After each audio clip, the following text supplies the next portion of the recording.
Good evening, girlfriends. This is Felicia, and welcome to Gold Digger Diaries Live. I'm so excited that you agreed to spend the evening with us. We've got an exciting show for you tonight.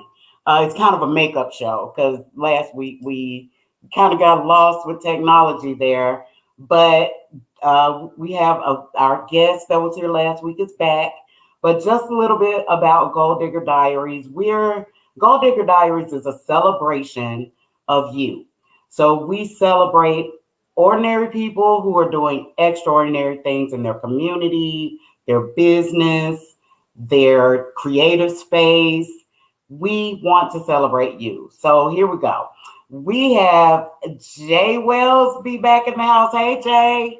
Hello, hey everybody. Let me go here and change this. There we go. So how's it going tonight, Jay?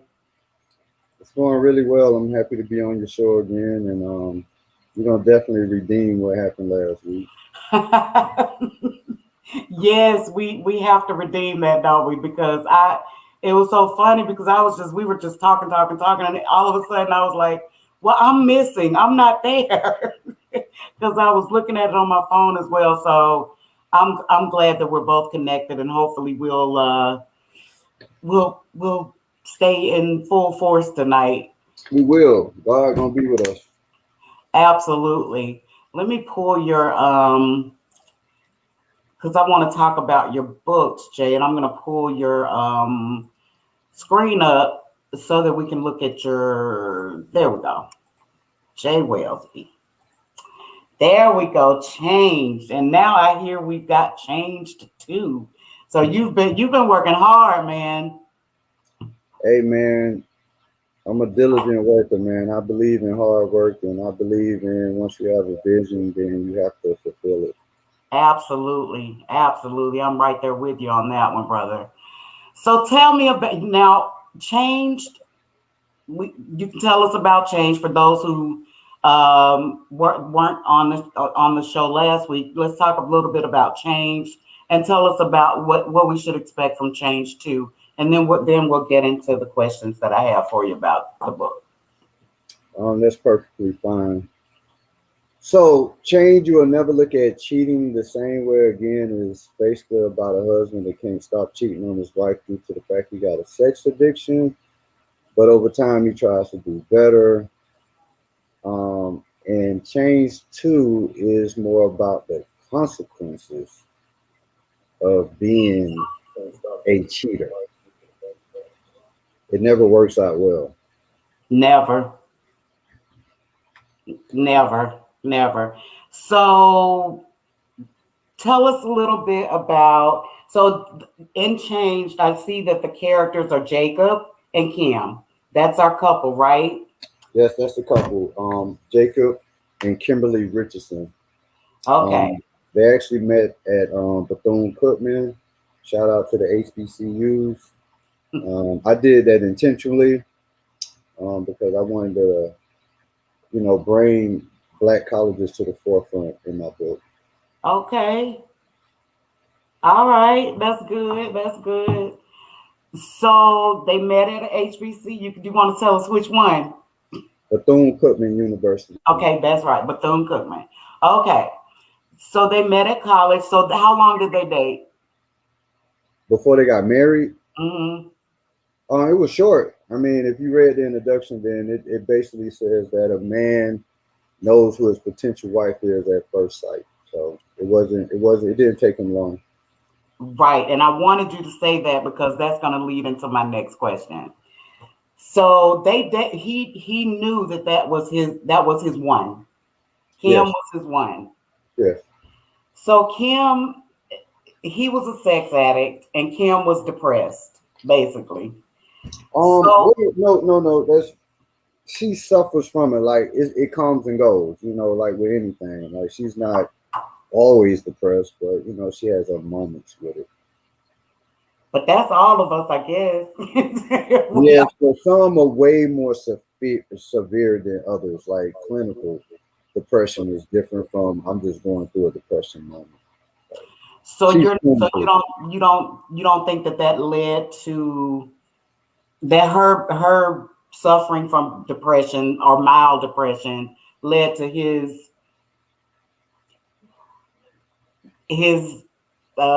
sex addiction, or what is he called? I wrote it Satiritis. down. A satiriasis. No, Satir- satiriasis. Satiriasis. Yes.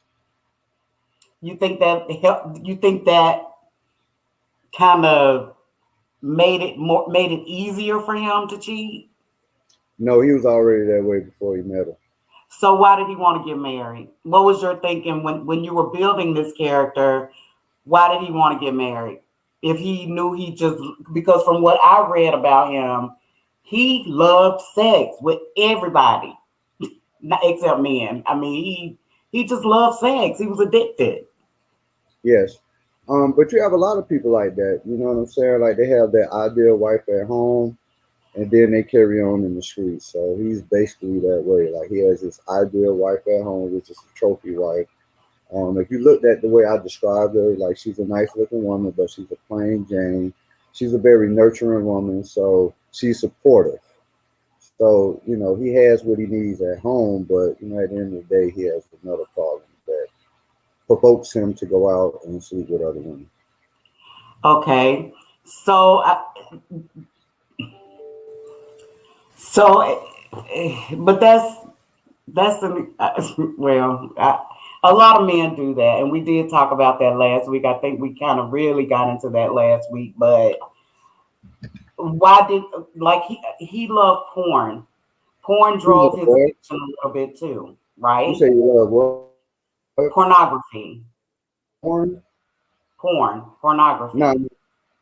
no, he wasn't big. He wasn't big in pornography. He would watch it, but he would only watch it to learn how to have oral sex with women. Right. Why You couldn't he learn that with his wife? Or why couldn't his wife be that? Why was she not enough? it wasn't even that. It's just like he wanted to know all the protocol before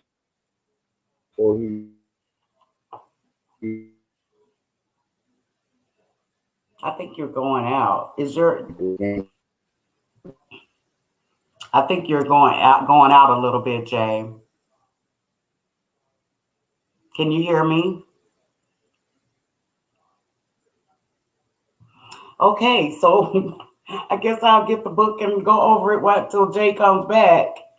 So basically, in his book, Jay has outlined characters who the wife is suffers from depression and the husband is a sex addict. I recommend you get the book because from what I'm reading about this guy, he is definitely a satiriasis, which is a man who has uncontrollable sexual urges, and this man has uncontrollable sexual urges. So my question to Jay last week was I wanted to know the psychology behind it because clearly there are a lot of people who suffer from sex addiction or whatever, and I guess it leads to cheating. But I've got to think there's more. I just feel like there's more. There's got to be more. I understand cheating. I understand, that people relationships change and people change and things like that. But I don't understand the sexual addiction part of it. Hey, Jay, welcome back. thank you. So you probably didn't hear what I just said, but I didn't. I was trying to make some sense of because I understand cheating. I understand the the psychology behind it. I think, but I don't understand sex addiction. So I'm probably not. I don't understand how that urge could be so uncontrollable after, especially after you've made a vow to be committed to somebody. I don't understand that. Well, I do, but the sex addiction is what I'm not getting. The cheating, yeah, people things change, people change, life change. You might cheat once or twice or whatever, but like he was just a flat out, just like he had no regard for his wife, none. Well, if you think about it, he actually did, because he hid it so well. So he wasn't sloppy. So his main focus was to always make her feel comfortable, loved, and cared about. He actually treated her right outside of what he did on the outside. But that's not Um, treating her right, Jay. If you're exposing her to STDs, he was. That's not respect. he always wore a condom. I mean, like, you want to hit a reel or you don't? Like, which one you Jay, want to you do make, it? but you making excuses for him. Come on now. I'm not making excuses for my character. Like, I also made him responsible. Like, I just didn't make him immoral, whereas then he was just out there just doing whatever. No, like he had a method to his madness. Okay, okay. I'll let you have I know that. women don't want to hear it, and it's We okay. don't. We I know don't. y'all don't. That's why I wrote the book. Well, let me ask you this because we had a brief conversation about you having a discussion with a group of men and women together about the book. Give Yes, me a little in the book feedback signing. on how that went. It went really well. Like my book signing actually went better than what I thought it would be. I had like 30 people show up. We all sipped on wine and we had free food and we had a discussion amongst each other, and it was all intelligent debates about cheating. No one was in no big uproar, but it was just a discussion on cheating. Like I explained to everybody, like it's just not men doing it. Like we get this, it's like an scapegoat for women. Like y'all just do it. Oh, women do it too. And I was calling they butt out too. Like, yo, come up front. Like a lot of you all don't get caught because you all are a little bit smoother than men. But Are at we the end of the smooth? day, it was about both of us doing it, not just men. So we're smooth with ours, huh? I mean, y'all play more. Y'all more chess players. Men are more checker players, but women become checker players once they start catching feelings, and that's when they get a little sloppy when they start caring. But other than So that, now go ahead. no, go ahead. Sorry. Oh, other than that, once if a woman just is out to get her rocks off, it's hard to catch her. Yeah, and Like, most of the time, women when we decide to cheat, it's more our emotions are more attached to it. Our heart is more attached. I don't think there are a whole lot. Now there are some women that just cheat for the sake of sex or just cheating just to cheat, but more than likely the woman is going to be more connected to that outside relationship too. It's more heart involved, I believe. I don't know. But what was the response from the women who were in your group about your character? How did they how did they take in perceive him. yeah. You know what? Some women are Jacob Richardson, whether you believe it or not. I don't So want when, to, but okay. yeah, okay, you're not out here in the world like that. Yeah. But Yeah. there are some women that are just like Jacob. Like they will Yeah. knock you down and moan and whatever the case may be, and the next day you don't hear from them. Yeah. Whether it's good or not, it's just they got what they wanted. So a lot of the women was like, they have dealt with a Jacob. I think a lot of women have dealt with a Jacob at least once in their life. Someone that they was head over heels about. He was attractive. He was charming, dressed well, and he presented, everything that they wanted, definitely physically, but emotionally and being intimate with them, he didn't have that. And they chased him because they wanted that from him when he would Mm, never be that to them. wow. Wow. So I guess I just you're right. I'm not out there like that. But I do know that there are some women who do chase. I do know that. But I don't know if they chasing like Jacob. Jacob is a lot. He said Jacob is what? He's a lot. I think he got it. I think he got it Because this is a character that you built now. So he could be like way, way over the top. Unless you base this character on somebody. No, not necessarily. I sat down and I played on something. So in general, people have something called a preference, right? So the status quo for most women is tall, dark, and handsome. So I played off that. I was like, I'm gonna make him tall, dark, and handsome just to make him ideal for women. Um, and some women get caught up in this ideal of my preference is what makes him a good man. So it could be a dude that really wants to talk to a woman, but if he doesn't fit in her preference, then he could never be a good man to her.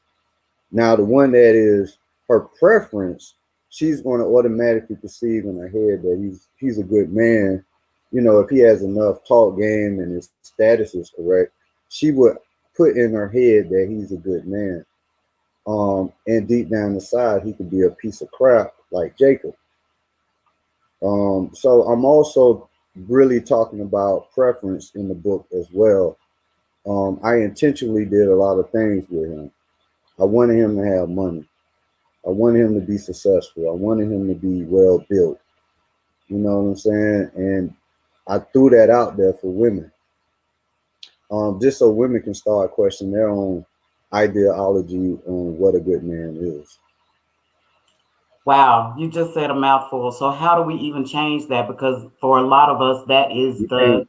You can't that change. we it's in our, we are raised to want a successful husband, want someone that can provide for us. Want That's just what we're taught. Yeah, So how do we you change want to that? be able to put your heels on and still be able to either be his height or look up to him. I know all the rules and stipulations. So you've studied us, huh? I know enough. You know, I'm about to be 45. I done dated pretty much a lot, so unfortunately, so you get a chance to pick up on things. So do you think the mindset is changing a bit though, with the things that, because I mean, there are successful men out there, but for the caliber of men a lot of women want, the millionaire man, that just doesn't exist, especially in our community. It's not a whole lot of us like that. That's balling like that. You know what I'm saying? So I think that, do you think that women are having to have a mindset shift about that? Because it really doesn't matter at the end of the day. I think women go through a couple different phases. You know what I'm saying? Definitely in their 20s, teens. You know, when they're at the height of their their body, doing whatever it needs to be at that time. Then you know, they can be a little arrogant or conceited at that time, and then they hit their 20s and 30s, and they finally meet this guy that's supposed to be wonderful, and they find out he's an asshole. And then when they hit their 40s and 50s, they get more like, I just want somebody to treat me right at a certain point. So I just think people go through different phases in life. Yeah, but by the time you get 40, 50, then the men that are compatible with you, they looking at the 20-year-olds trying to be sugar daddies. So it's I like, mean, and unfortunately, that's how it goes because you got to think about it. What's so weird about life? Men and women go through sexual peaks at different times. So most men are in their 20s, and then with women, it's like in their early 30s, mid 30s. So we're always meeting each other at the wrong time. yeah, yeah, absolutely. So what did the guys say in the group? Like when you had your opening, what was the response from the guys? A lot of them went back to the family background, the upbringing, the dysfunction that we grew up in. Probably seeing our fathers cheat, uncles cheat. Like I was talking to you about it last week, like all that stuff plays a role. Everything that most of us been taught is conquering women. Mm, Most men, it's like this here. I remember one time, I'll tell a true story about me. I remember one time I was dating a lawyer, right? And I remember when I was dating her, I said to myself, if I can get a lawyer, I can get a doctor. So that's the mind frame. Like, you can have this nice looking woman at home, educated, got a lot going on, but you can sit there and always say, well, like, just in case something happened, I have started here with a woman. I can either ascend from there or descend. It's sort of like a woman too. They say get an upgrade. So, you know, and women bring women. You know what I'm saying? Like, if I get out there and I meet me a nice lady or whatever the case may be, a woman. Some women gonna wonder like, damn, how he got her, or I'm married, so how is he capable of keeping a stable home? Because it's curiosity, Right. Right. and if That a woman, happens a lot. yeah, so if a woman become curious, the crazy part about writing this book, change, you'll never look at cheating the same way again. Unfortunately, it don't got women around me, so I'm just like, Okay. some of them think I'm Jacob Richardson. I was like, well, I'm just a writer, but if it brings out those emotions with you, then hey, I get it. Wow. So they think you wrote a book about yourself. I mean, because everything is about conspiracies nowadays. So everything is, let me go in there a little bit deeper. Let me think about this deeply, and sometimes it just don't be that deep. Well, I guess the thinking is if you wrote it, you were thinking about it. But that's creativity. If I mean, you're just a creative, so Yeah. that's just what you that's what you wrote. Let's see. Belinda said, then you may have some who are desperate. They will settle for whomever. I think she's going back to what you said before, when regarding women. Um, I'm curious about their word settling as I get older too, because I think at some point, like we all settling for something. Mm, Um, Even if the guy mean there, he can be an asshole. So you settling. He's an asshole, but he got money, so I stick around. Or she's fine, but she's unattentive, and the world revolves around her. Type of thinking. So I think with anybody, you're settling. I guess that's a good point. I guess we do all settle for something, but I think we should make a conscious effort to settle for things that are worth settling for. Is it worth settling for? Is it worth settling for you personally, not based on what somebody else thinks? If your wife weighs 500 pounds, but you decide to stay because you ain't got the money to leave, but you don't want her anymore, why settle? You don't want her. And that's just an example. You don't I want her. agree, So but I mean, how many marriages suffer through that? You know what I'm saying? a Like lot. when you start at the beginning, it's great. You know what I'm saying? Like, matter of fact, I had a friend come to my barbershop today. She's actually a stud. I mean, if that's appropriate, I'm not quite sure. She's lesbian, Yeah. but she got married. And when she came to the barbershop, I noticed that she has already put on 20 pounds in her marriage. And I was like, yo, like, what's going on? And I told her straight up, like, dog, like, what's going on? Like, you settled, like, you're comfortable, huh? You done already done got comfortable. So I say, what happens if you all don't make it? Then you back in the gym working out, trying to get yourself together. I said, man, listen, try to stay the same way that person when they met you. I get it that people go through problems, but at the same time, we get so complacent quick when we get in a relationship. And they say it's happy weight, and that's cool. I get it. Well, I guess I was just giving that analogy as an example of settling, though. I wasn't necessarily saying when you get in a relationship, you gain weight, but a lot of us do. And a lot of us get a little comfortable because we're trying to eat everything or whatever. But you're right. We all have to work on being who we were from day one. But like we said last week, life happens. You're not going to be the same person that you were in the beginning. So I get that, but I'm wondering why we settle for what is not good for us. why do we settle for it? Let me use the example of an alcoholic. Say my husband's an alcoholic. Yes. Why would I feel the need to just take it and deal with it? And why would I settle just because he's bringing a check in or just because he's bringing income in? A lot of us do settle for this, for stuff like that. I mean, like at the end of the day, we all settle for something. Like Yeah, you, I might have a woman that has a low sex drive. Do I leave her because of that? You know what I'm saying? Do I leave her because everything I talk about she doesn't agree with? You know what I'm saying? Okay, every day she's not telling me like, Jerry, oh, you're so great for writing a book. And we could come up with a million and one settle. reasons to be unhappy with something. Um, you got some women, they need to be told that they're beautiful every day. Like, why you didn't tell me I was beautiful? When I put my dress on, you didn't even compliment me. And then you got some women, men that need it too. Like every now and then they be like, why you don't say I'm handsome? Or, you didn't say I look good tonight. When I told you you look nice in your dress, you didn't say I look handsome tonight. So we're always in conflict with the people that we're with. We always want them to be more than what they're giving in some form, shape, or fashion.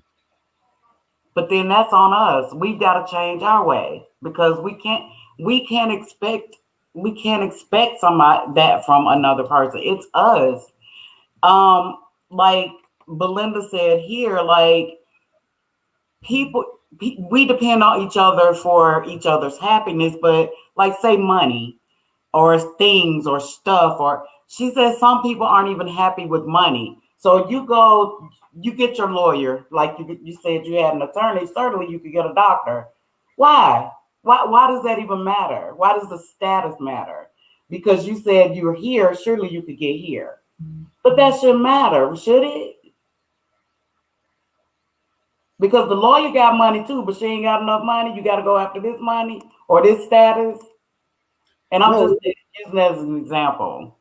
yeah, and I definitely get it. It's like, you need a date up, a date down. You know what I'm saying? A lot of people, once they break up and, they see they run into their ex again, they want somebody that quote unquote looks better than their ex so their ex could be jealous.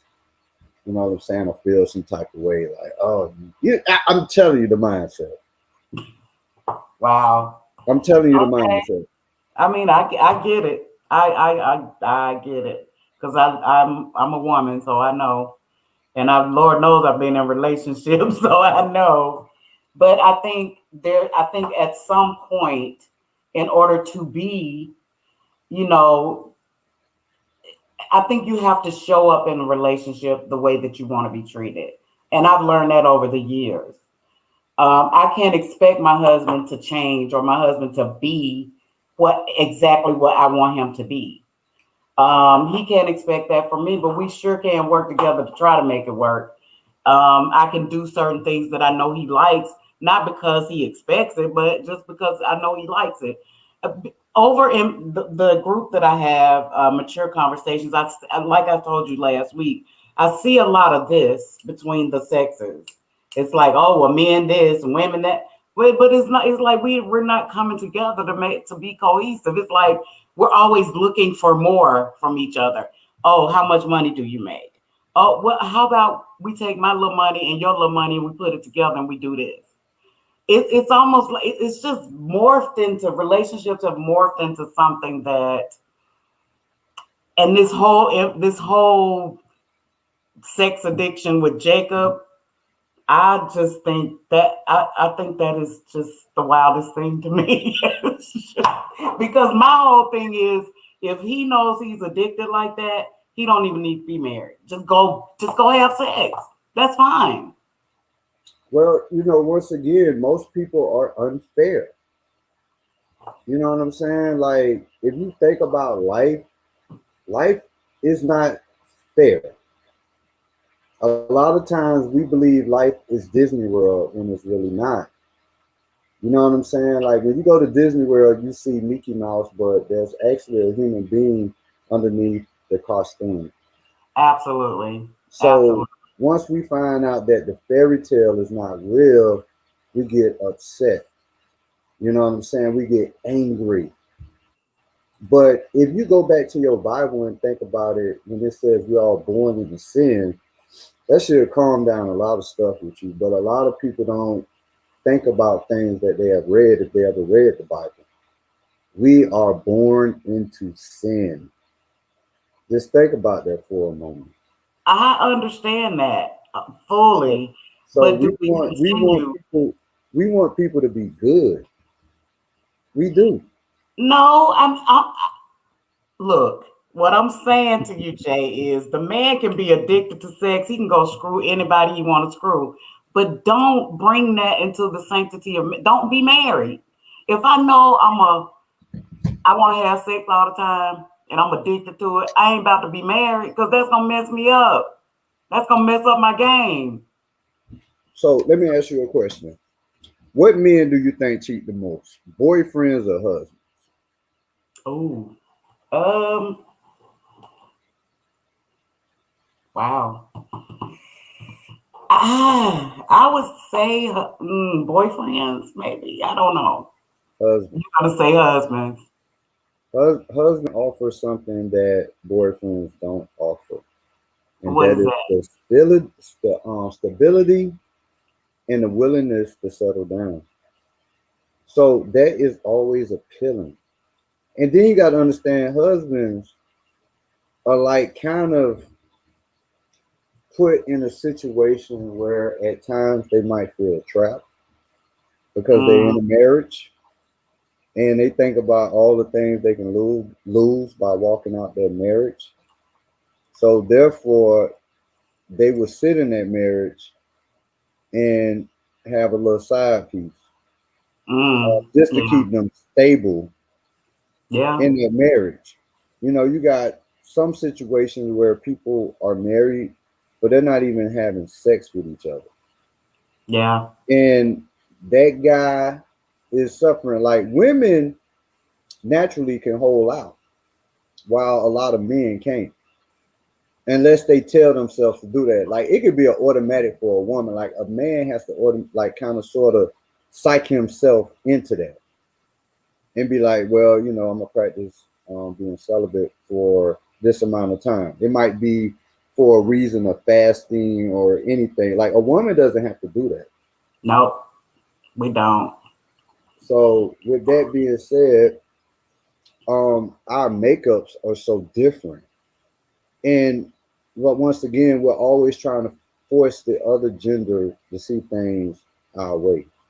True. Whether it's a female, like a man might be like, "Oh, why you didn't think about it this way? And I thought this was more logical." And then you might have a woman like, "Oh, well, I felt or I feel."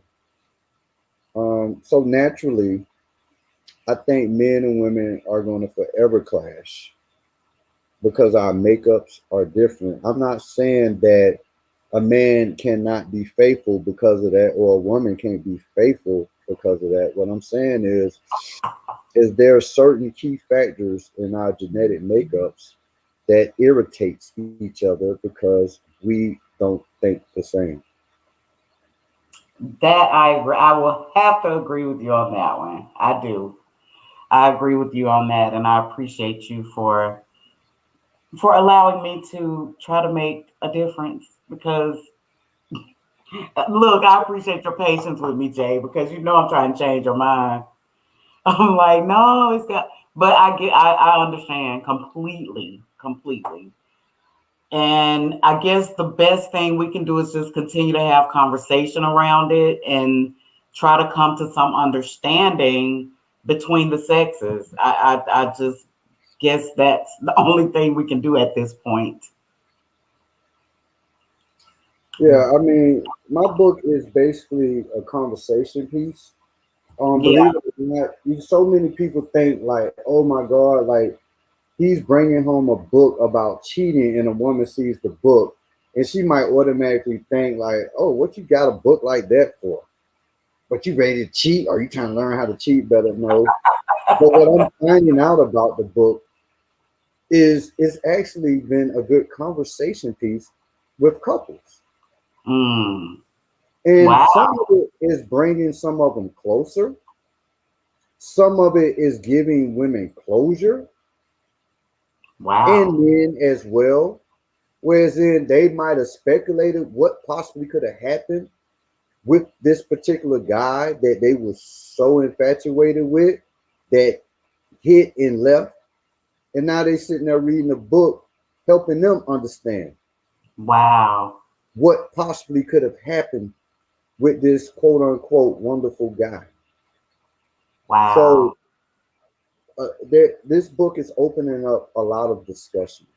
And that was really the purpose of the book, was to have these open discussions about cheating, not just on the man part, but on women part as well, whereas in we can all come to agreements, because not every woman is out here having sex because it's an emotional reason. No, some women see a man that they like and think is sexy and they give it up. Yeah. So I'm Yeah. not gonna always sit there and count like, oh well, it's this emotional thing, or he. No, some women see a man that they are sexually attracted to and want to give it up, and Yeah. it happens that way. Yeah. So I'm like I said, my book is not to sit there and say, well, I'm just exposing men or I'm just exposing women. No, I'm exposing the whole ideology of cheating, the origin of it, kind of sort of where it comes from, the thinking, the psychological part in it, the difficulties dealing with having a sex addiction, wanting to have a traditional marriage, but at the same time having the inability to be faithful, but at the same time understanding how to treat a wife. Because you read that whole book, and a lot of people talk to me about how Jacob was with Kimberly. They would say, Mm. they all said, man, he loves his wife. He really does. But he Mm. hides the truth because most people don't know how to explain I have a sex addiction. I wouldn't know how to do that. Would you? Well, Like, just asking if you had one, would you know how to go to your husband like, yo, I got to have it 7 times a day, baby? I got this itch. So it's like, I think, but that's the whole. You should be. I think I would be able to. I'd be like, well, we probably need to go give me some treatment. I got this itch I can't get rid of. I'm Mm-hmm.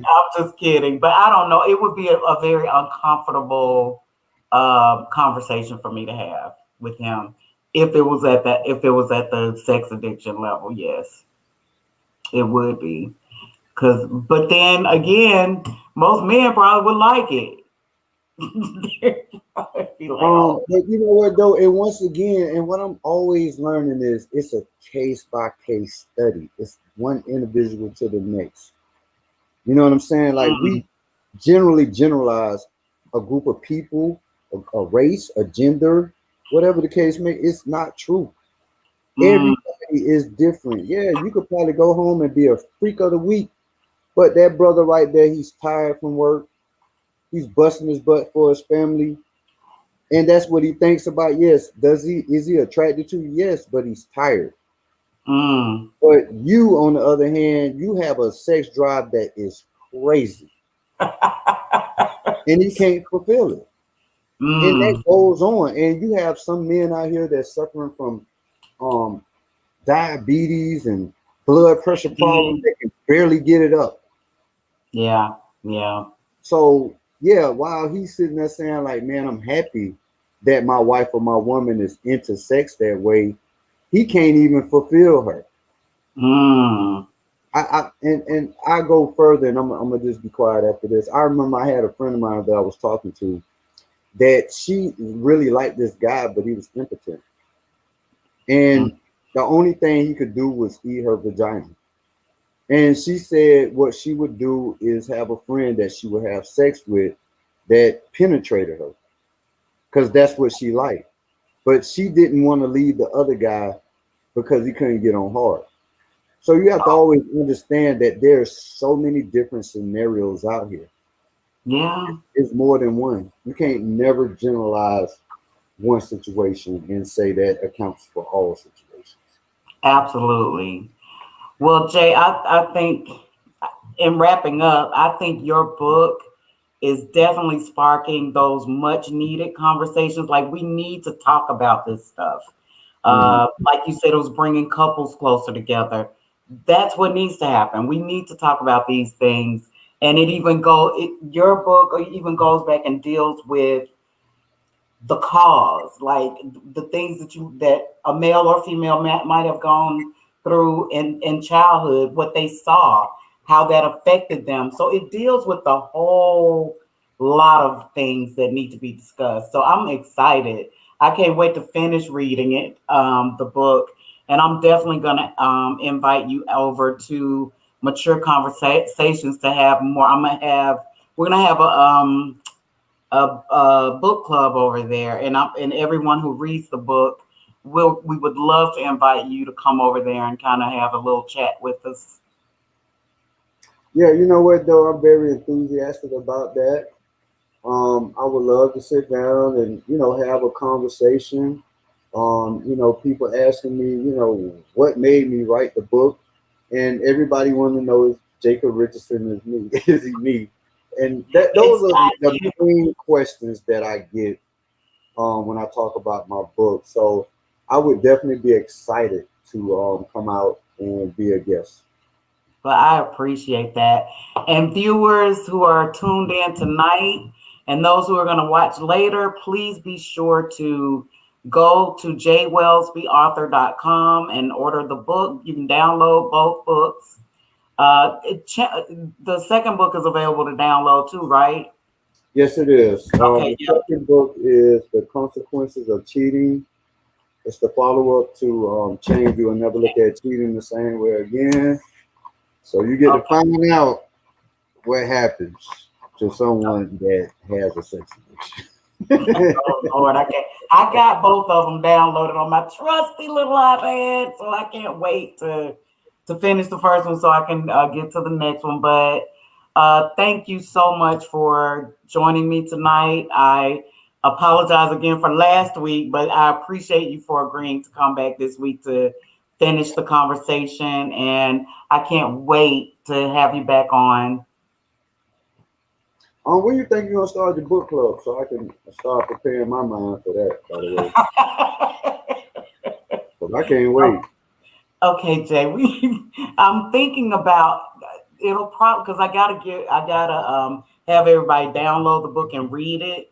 I'm Mm. gonna be implementing the room next week, though. We're gonna implement the reading room next week, and then once that's implemented, the link for them to order the book will be there because they can't come if they have not read the book. So they've got to read the book. So I'll put the link in there for them to download. I'm going to invite you to the group, okay? So you can kind of get a feel for the group. I can't wait. I can't wait either. It's going to be a fabulous discussion. It is, I and, appreciate you for hanging and, out with and me. I'm not gonna cut no corners. So No, that's why we got to do it over there. yeah, I'm not gonna tell you which one is. No. Oh Lord, I'm nervous. Look, I might have to tip out of the room on that one. Be like, too much. But it's all good. It's definitely conversation we need to have. So I'm excited about it. I am too. Can't wait. Okay. Well, thank you for hanging out with us, guys. Go subscribe to our YouTube channel, like our Facebook page, and we've got a lot of exciting things coming your way. And Belinda, I would love to have you on the show. So if you're still on there, I'd love to have you on. But anyway, thank you guys for joining me tonight. And thank you, Jay, so much. I really, really appreciate it. And I will see you guys next week.